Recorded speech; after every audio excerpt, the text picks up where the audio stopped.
İranda ali lider Əli Xamneyi ilə vida mərasimi davam edir. Mərasim Tehranda başlayıb, daha sonra Qum şəhərində davam edib. Ardınca nəşi İraqda 1-2 gün gəzdirəndən sonra yekunda Məşhəddə dəfn mərasimi ilə başa çatması gözlənilir. Mərasimdə çoxsaylı dövlət və hökumət nümayəndələri, parlament sədrləri, rəsmi heyətlər və maraqlıdır ki, həm də terror qrupların liderləri iştirak edirlər. Bütün qonaqlar rəsmi törənlə qarşılandı və hər ölkəyə münasibətdə Qurandan ayələr seçilib oxundu. Bu cür yanaşma göstərir ki, Tehran rejimi hətta Qurandan belə öz maraqları üçün istifadə edir.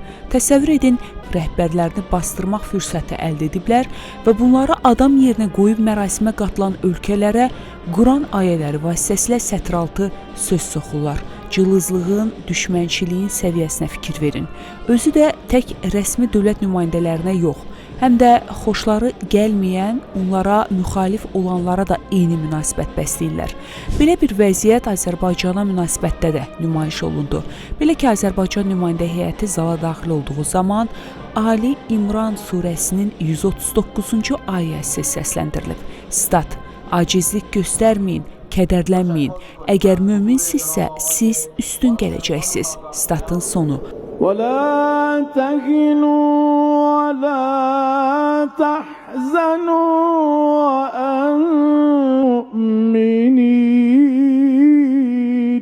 Bu məqam siyasi müşahidəçilərin də diqqətini çəkib. Siyasi analitik Nazim Cəfərsoy bununla bağlı paylaşımında qeyd edib ki, ayənin məhz Azərbaycan nümayəndə heyətinin mərasimdə olduğu anda oxunması təsadüfi olmaya bilər və simvolik siyasi mesaj kimi dəyərləndirmək mümkündür. Onun fikrincə, İran Azərbaycanın İsrail və Qərb ölkələri ilə əməkdaşlığını regionun geosiyasi balansına təsir edən amil kimi qiymətləndirir.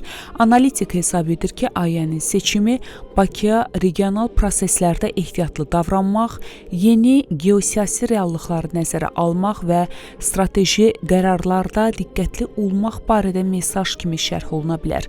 Qeyd edək ki, bu vəziyyət tək Azərbaycanın başına gətirilmədi. Narazı və düşməncəsinə yanaşdıqları digər ölkələrlə də eyni hal yaşandı. Xüsusilə Türkiyə, Livan və Səudiyyə Ərəbistanı nümayəndələrinin cənazə qarşısında dayandığı anlarda səslənən ayələr müzakirələrə səbəb olub. Bəziləri bunun təsadüf olduğunu desə də, Tabnak və Fararu kimi mühafizəkar nəşrlər qəsdən edildiyini yazır. Bunun ictimai diplomatiyada yenilik və həmin ölkələrə Tehranın mesajı olduğunu bildirir.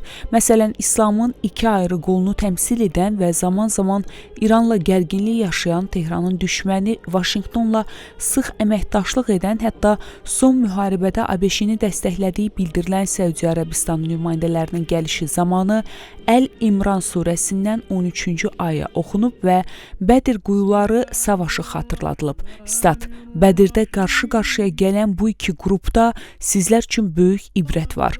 Biri Allah yolunda mübarizə aparan mömin qrup, digəri isə kafirlərdir.